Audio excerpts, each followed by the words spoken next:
안녕하세요. 요가입니다. 오늘은 호주의 경제 상황에 대해 이야기하려고 합니다.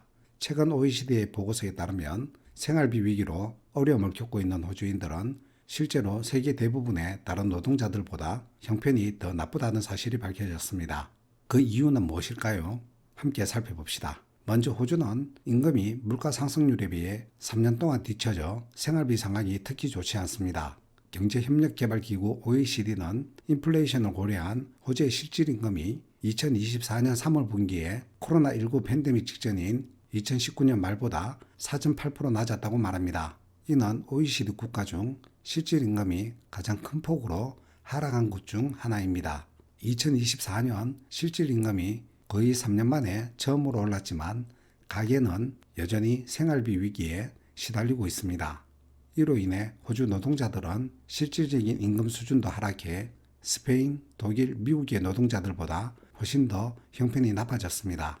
앤서니 알바니스 총리가 2022년 새로운 복수근로자 협상법으로 임금을 움직이도록 하겠다고 약속했음에도 불구하고 이러한 현상은 계속되고 있습니다. OECD는 대부분의 OECD 국가에서 인플레이션이 감소하는 상황에서 실질 임금이 전년 대비 증가하고 있다고 말했습니다. 하지만 여전히 많은 나라가 2019년 수준보다 낮습니다. 호주의 임금은 시드니가 락다운에 들어갔던 2021년 6월 분기부터 2024년 3월 분기까지 인플레이션보다 뒤처졌습니다. 이것은 호주 노동자들이 사실상 3년 동안 임금 삭감을 당했다는 것을 의미합니다. 물가 상승률은 현재 3.6%인데 비해 임금 상승률은 4.1%입니다. 하지만 실질 임금 상승률인 0.5%는 임대료, 휘발유, 전기료 인상에 여전히 약세를 보이고 있습니다. 잘못 이해하면 임금이 물가보다 더 높아서 괜찮네라고 생각할 수 있는데 이 말은 임금이 4.1% 상승했지만 물가 상승률인 3.6%를 고려하면 실제로 임금 가치가 증가한 것은 0.5%뿐입니다. 또한 이 0.5%의 증가도 임대료, 휘발유, 전기료 등 생활 비용의 상승 앞에서는 여전히 약하다는 말입니다.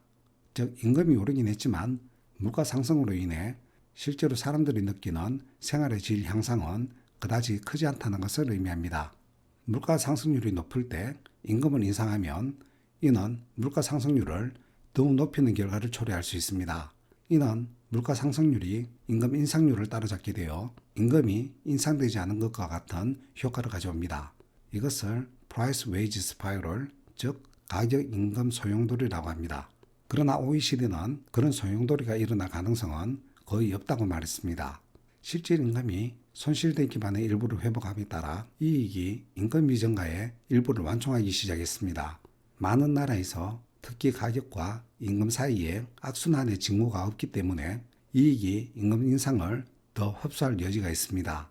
호주의 최저임금 근로자들은 최저임금의 큰 폭의 인상에도 불구하고 5년 전보다 훨씬 나은 형편이 아닙니다.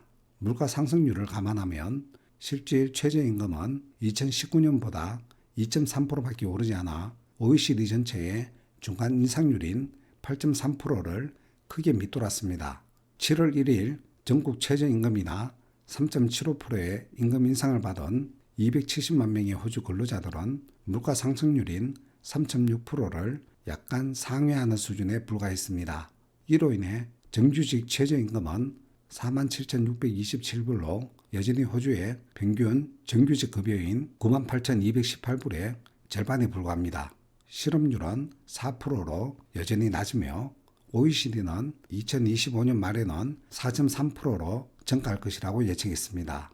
이는 여전히 OECD의 평균인 4.9%보다 낮을 것입니다.